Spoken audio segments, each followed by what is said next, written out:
Hello! Bienvenue sur le podcast Les Croqueuses. Moi, c'est Pauline et je suis là pour vous aider à construire un quotidien qui vous ressemble et dans lequel vous vous épanouissez chaque jour un peu plus pour croquer votre vie à pleines dents. Dans les épisodes, seul ou avec mes invités, je vous partage des réflexions, des astuces, des inspirations et des outils pour vous remettre en mouvement. Le tout avec ma bonne humeur et beaucoup de pétillance, comme d'habitude. Allez, c'est parti, préparez-vous, on y va. Hello les croqueuses! Je reviens aujourd'hui pour un épisode hivernal. Ah, décembre et ses lumières, décembre et les odeurs de marron grillé, décembre et la magie de Noël. Mais aussi, décembre et le stress des préparatifs, la charge mentale, le ras-le-bol, l'épuisement de toute l'année. Et oui, c'est bien souvent un énorme mélange d'émotions à cette période. Et on aurait bien besoin parfois qu'un renne du Père Noël, comme par magie, nous prenne et nous dépose pile poil où on aurait besoin, sans qu'on ait d'efforts à fournir, pour juste en fait se laisser porter, se laisser faire, se laisser coucouner. Donc si vous vous reconnaissez un peu dans ce mélange d'émotions, dans cette course folle, dans cette fatigue accumulée, alors je crois que Booste ta fin d'année, mon cadeau, est fait spécialement pour vous et vous pouvez le télécharger. Il est gratuit puisque c'est un cadeau. L'objectif c'est bien de vous aider à traverser cette période. Vous avez dedans un protocole de FT spécial pour ces semaines intenses et une méditation guidée. J'espère que ça vous plaira et que ce sera un petit peu comme votre reine qui s'occupe de vous pour vous décharger et repartir un petit peu plus légère dans le reste des semaines pour lesquelles vous devez encore tenir. Vous avez tout ce qu'il faut comme information pour le télécharger dans la description de l'épisode. Donc si c'est pas déjà fait, courez, foncez, mettez en pause, allez-y et vous revenez écouter la suite après.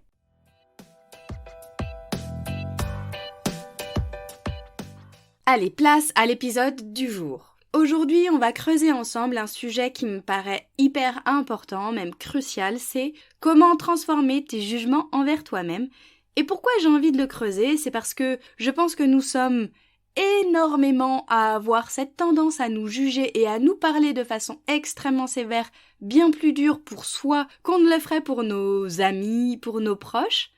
Et qu'en plus, la pensée positive qu'on voit fleurir partout et qui est présentée comme une baguette magique sur les réseaux sociaux, ça m'énerve parce que il y a du vrai, mais il y a aussi énormément de bêtises là-dedans et j'ai vraiment envie de démystifier un petit peu tout ça. Donc j'ai découpé mon épisode en 3 parties avec la première partie où on va présenter un peu la pensée positive justement, ses intérêts et ses limites. On va parler dans la partie 2 de la tendance au jugement, qui est une tendance naturelle, et dans la partie 3, on veut du concret et on réfléchit ensemble en posant des actions et des questionnements de réflexion pour vous aider, vous, à mettre des choses en place.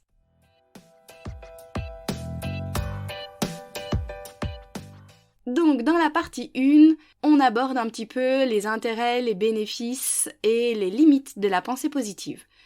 Qu'est-ce que c'est réellement en fait? Si on en donne une définition assez simple, c'est en s'appuyant sur l'autosuggestion, un petit peu comme la méthode Coué, en fait c'est se contraindre à devenir optimiste en toutes circonstances, ce qui nous permettrait d'atteindre le bonheur, voire même d'influencer le destin. Voilà, ça ce serait une définition un peu générale. Et c'est assez proche en fait de la psychologie positive. Malgré tout, il y a quelques différences entre pensée positive et psychologie positive.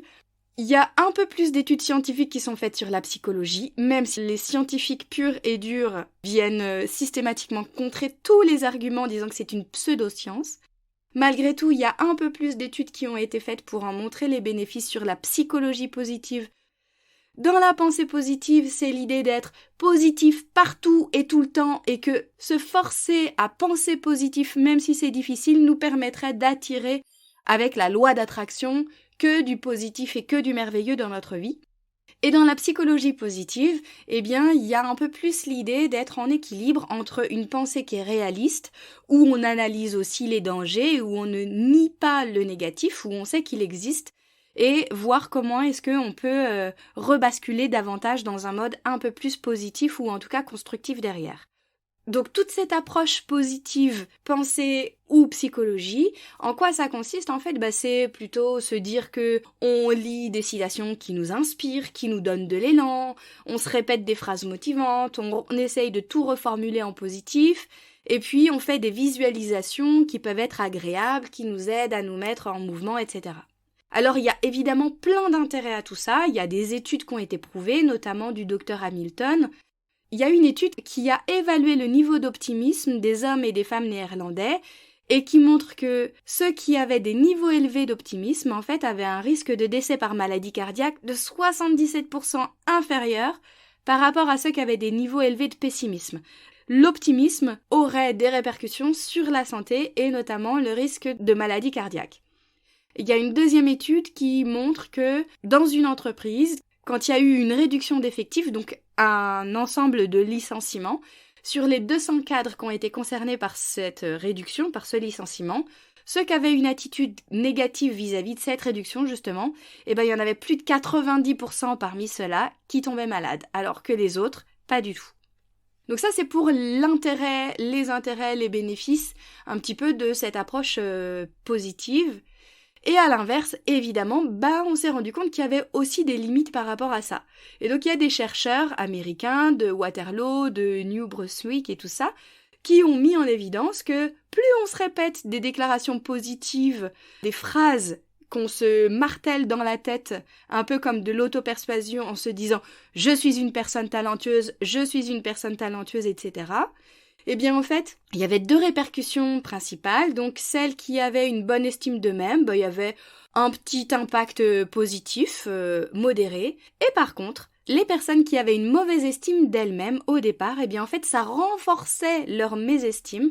Et du coup, le malaise était encore plus fort chez eux. Il y a une autre étude allemande assez récente qui prouve que quand on est optimiste partout, tout le temps, et qu'on s'empêche de voir la réalité, donc là où on est clairement uniquement dans la pensée positive et pas dans la psychologie positive, qui amène un petit peu plus d'équilibre entre justement cette pensée réaliste et négative de temps en temps, quand on est uniquement dans cette pensée optimiste partout et tout le temps, ça nous ferait prendre davantage de risques parce que finalement, on ne verrait pas les dangers et on en viendrait à prendre des décisions qui seraient néfastes pour nous.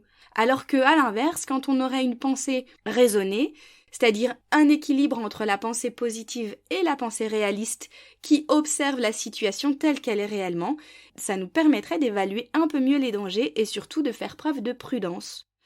Donc si je résume cette première partie sur la pensée positive, la psychologie positive, moi d'un point de vue personnel, mais je sais que ça va pas plaire à tout le monde et que je vais certainement en heurter quelques-unes d'entre vous.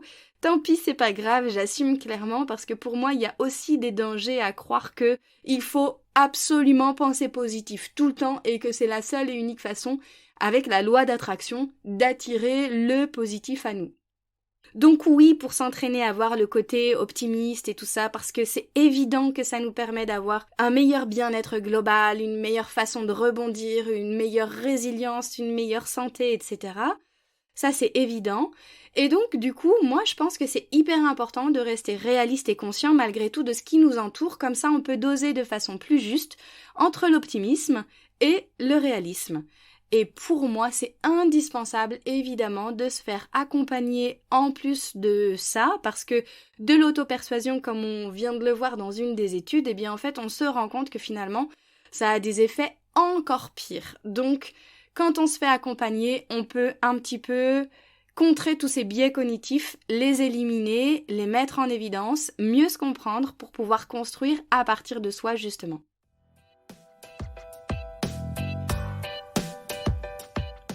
Dans la partie 2, en fait, j'avais envie vraiment de reparler de cette tendance qu'on a à aller vers le jugement. Et j'ai envie de démarrer par cette citation de Gandhi que j'aime beaucoup qui dit « Commencez par changer en vous ce que vous voulez changer autour de vous ».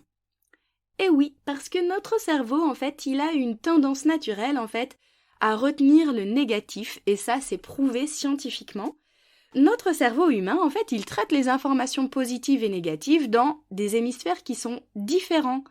Et donc, D'un côté, on a les mauvaises impressions qui se forment hyper rapidement et surtout qui se fixent mieux dans notre mémoire en fait. Et tout ça, c'est une question d'évolution, de survie, parce que au temps de la préhistoire, les chères croqueuses, à votre avis, entre deux personnes qui étaient en train d'aller cueillir des baies pour pouvoir se nourrir, celle qui était totalement optimiste, à s'émerveiller de la nature, à observer les couleurs, à écouter le chant des oiseaux, etc.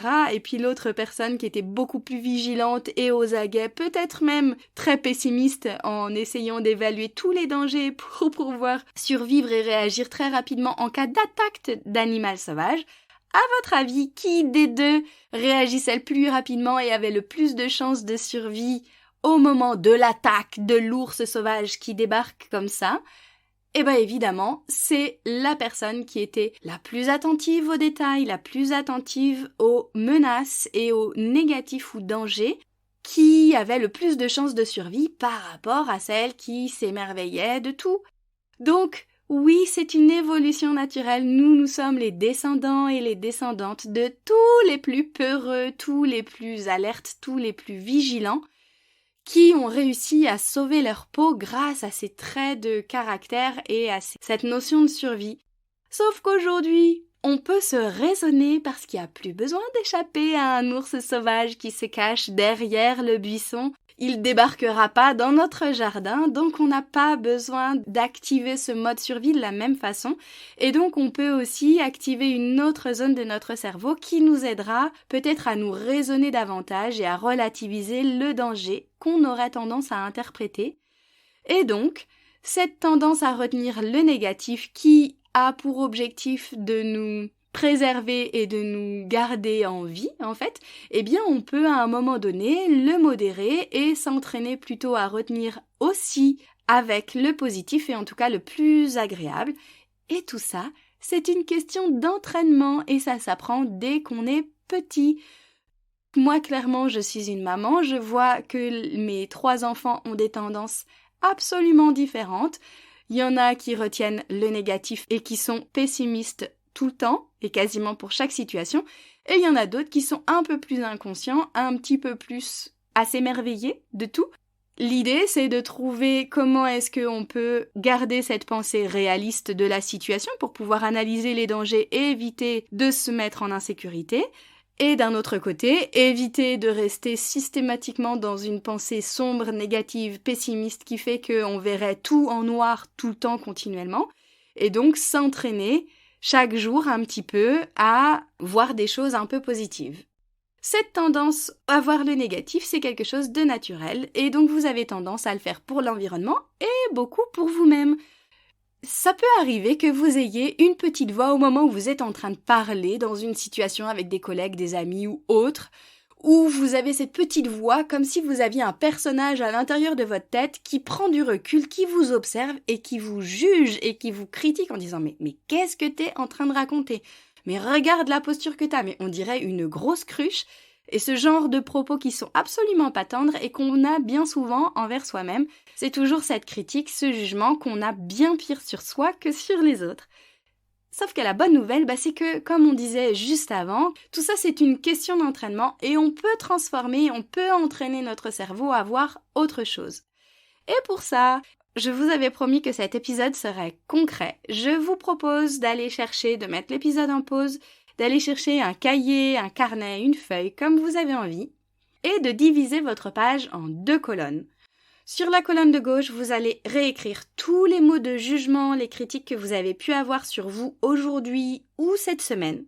Attention, on se limite pas, on balance tout, on se censure pas. Et oui, parfois, quand on observe et qu'on remarque tout ce qu'on est en train d'écrire, ça nous permet aussi de prendre conscience de la sévérité de notre jugement personnel qu'on peut avoir sur soi. Donc sur cette colonne de gauche, vous notez tous ces mots de jugement et de critique. Et en face, sur la colonne de droite, vous essayez pour chaque ligne, pour chaque jugement que vous avez, de voir comment est-ce que vous pouvez le transformer en quelque chose de positif. Par exemple, si jamais je dis « je suis nulle, je n'arrive pas à m'exprimer correctement quand je suis en réunion avec mes collègues ». Ok ? Comment est-ce que je peux le transformer en quelque chose de positif ? Eh bien, ça pourrait être « je suis en train d'apprendre et il y a un an, je n'arrivais même pas à prendre la parole, donc j'ai déjà progressé ». Vous voyez, c'est comment est-ce que, à partir de cette situation-là, j'essaye d'en extraire quelque chose de positif. Et oui, rappelez-vous, tout est une question d'entraînement. J'ai pas dit que c'était facile. Et parfois même, vous allez peut-être ne pas y arriver et vous allez peut-être sécher pour cette transformation en positif.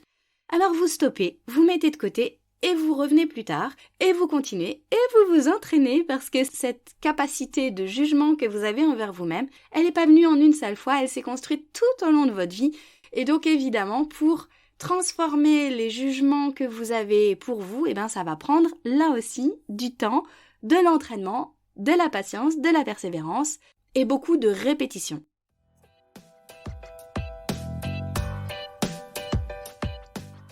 Allez, dans cette troisième partie, on continue sur le concret et on va réfléchir ensemble. Je vais vous proposer pas mal de questions, vous allez voir.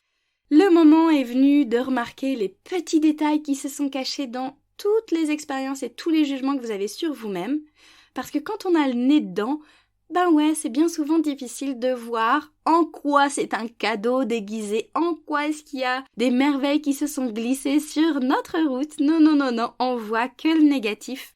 Et généralement, tous ces jugements, tous ces mots de critique, c'est difficile de les transformer en quelque chose de positif quand on ne prend pas de la hauteur et qu'on ne prend pas ce recul. Donc c'est exactement ce que je vous propose ici. C'est comme si vous montiez sur un escabeau et que vous observiez la scène, que vous observiez la situation, vous allez avoir un point de vue qui est complètement différent. Je ne sais pas si ça vous parle, cette idée de décrire un cube. Donc selon l'endroit, si jamais on a un cube géant qui est face à nous, si jamais on est devant une des faces, la seule chose que l'on voit, si c'est un cube géant, on ne voit qu'un carré. Donc la personne qui est là, et qui va décrire ce qu'elle voit, elle va dire c'est un carré. Et elle a raison, parce qu'elle ne voit que le carré. Une personne qui est peut-être un peu davantage sur le côté, elle voit peut-être uniquement l'arête. Alors là, du coup, elle va décrire à sa façon. Une personne qui est à un autre endroit, elle va peut-être avoir l'impression avec la perspective qu'il s'agit d'un pavé droit. Et puis une personne qui prendrait énormément de recul, qui éventuellement du haut d'un hélicoptère pourrait survoler l'ensemble de ce cube-là, elle va avoir une analyse qui est beaucoup plus fine parce qu'elle aura pu voir l'ensemble des facettes et elle va pouvoir décrire que c'est réellement un cube. Donc là, vous, c'est la même chose que ce que je vous propose. Imaginez que là, vous êtes juste le nez devant votre cube, vous n'en voyez qu'une seule face et vous avez l'impression que c'est un carré. Donc là, allez hop, vous grimpez dans l'hélicoptère, on prend de la hauteur et vous allez pouvoir compléter quelques questions justement pour pouvoir continuer votre réflexion. Vous pouvez mettre l'épisode en pause à chaque question pour prendre le temps d'écrire si vous avez envie.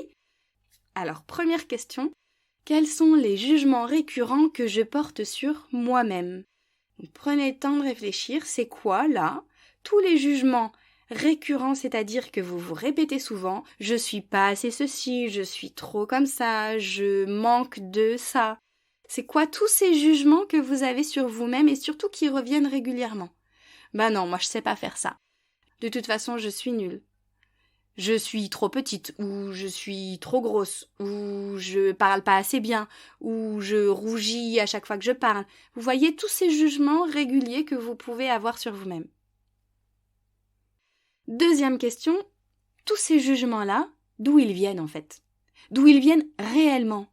Est-ce que c'est votre voix intérieure, à l'intérieur de vous, de votre cerveau, ou est-ce que c'est une influence extérieure ? Parce qu'il y a des fois, c'est des jugements qu'on pourrait entendre de notre supérieur, de nos collaborateurs, de nos enfants, de notre conjoint, de notre conjointe, de certains amis, de nos parents quand on était enfant, etc. Donc tous ces jugements-là, d'où ils viennent en fait ? En vrai, d'où ils viennent ? Je prends l'exemple d'une amie chère à mon cœur qui partageait que quand elle était enfant, elle avait fait une course avec sa sœur pour arriver la plus vite possible, grimper les étages pour arriver et voir sa tante, dire bonjour à sa tante, ce qui fait que comme elle avait gagné, elle était super contente, elle était tout sourire. Et quand sa tante a ouvert la porte et qu'elle l'a trouvée tout sourire comme ça, elle lui a dit « Ah, sœur sourire, tu as tout le temps le sourire, c'est formidable !» Donc, certes, il s'agit d'un jugement qu'on pourrait imaginer de positif, malgré tout, en fait, cette amie-là, eh bien, elle s'est sentie obligée d'avoir le sourire tout le temps. Parce que c'est l'image qu'on avait d'elle, qu'elle était tout le temps souriante, en fait. Donc, même les fois où elle avait envie d'envoyer promener les gens, même les fois où elle avait envie de dire merde, même les fois où ça n'allait pas, eh bien, elle avait ça coincé dans un coin de sa tête qui lui disait « Mais non, toi t'es sœur sourire, tu dois sourire. Donc en fait, c'est toi qui apportes le sourire aux gens. Tu n'as pas le droit, en fait, de t'arrêter de sourire. » Donc il y a ce côté-là. Et à l'inverse, ça peut être « Mais souris un peu, tu souris jamais. » Moi, quand j'étais enfant, on m'a répété que j'étais hyper lente, en fait. Ou alors que je souriais pas. Et pourtant, ce n'est absolument pas l'image que j'ai de moi-même. J'ai pas du tout l'impression d'être lente. Et je n'ai pas l'impression non plus de ne pas sourire, au contraire.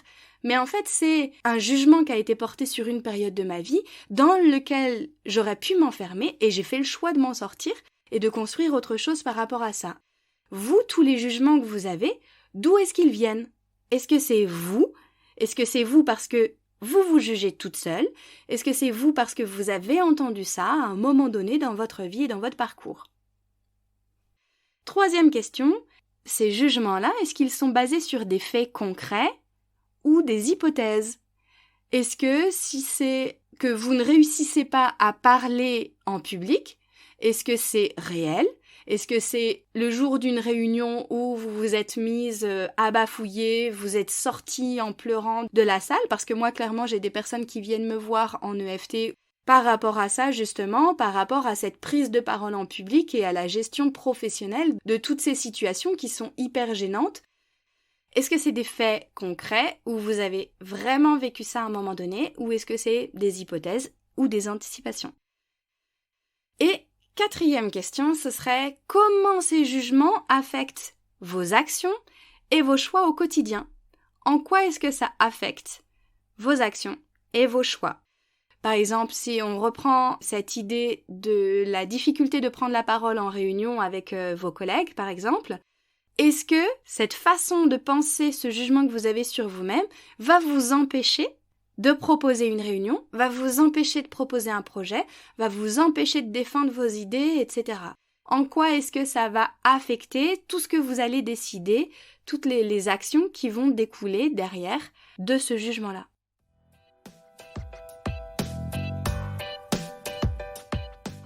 Et voilà les croqueuses, j'avais vraiment envie aujourd'hui de vous rappeler ce qui me semble très très important, c'est que la transformation personnelle, et donc là on parle de nos jugements, c'est pas instantané.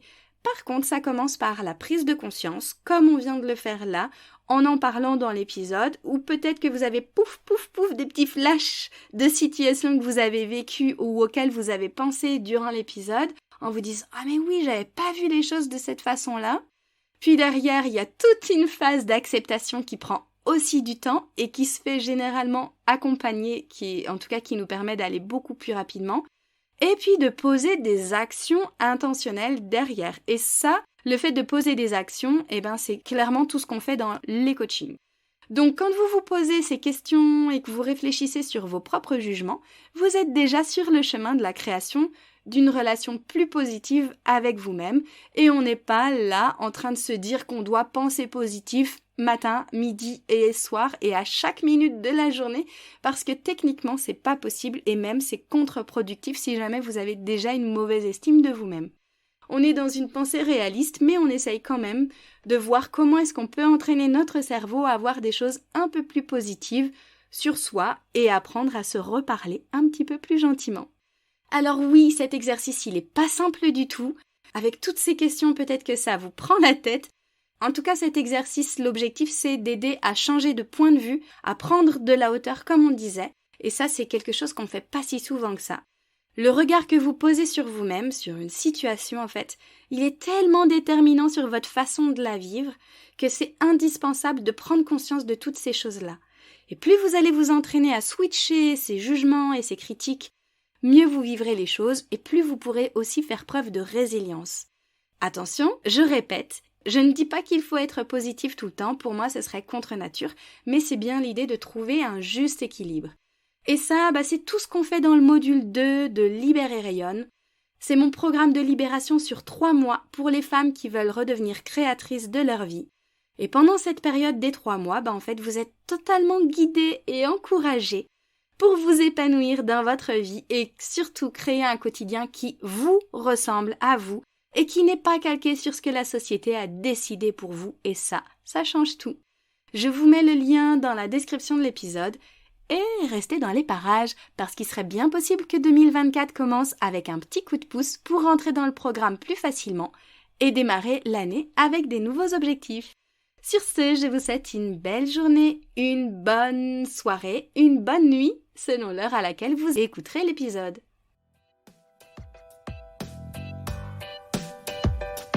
Et voilà les croqueuses, c'est la fin de cet épisode. Merci à vous de l'avoir écouté jusqu'au bout.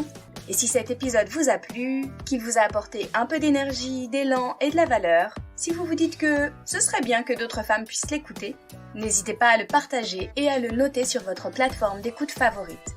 C'est très rapide, notez le podcast en mettant des étoiles, ça l'aidera énormément à être visible pour qu'il touche encore plus de croqueuses. Merci à toutes celles qui le font déjà. Et vous pouvez aussi vous abonner pour être certaine de ne pas rater les prochains épisodes. Je vous souhaite une super journée ou soirée, où que vous soyez, avec gourmandise bien sûr. À la semaine prochaine pour une nouvelle dose de pétillance, d'inspiration et de bonne humeur.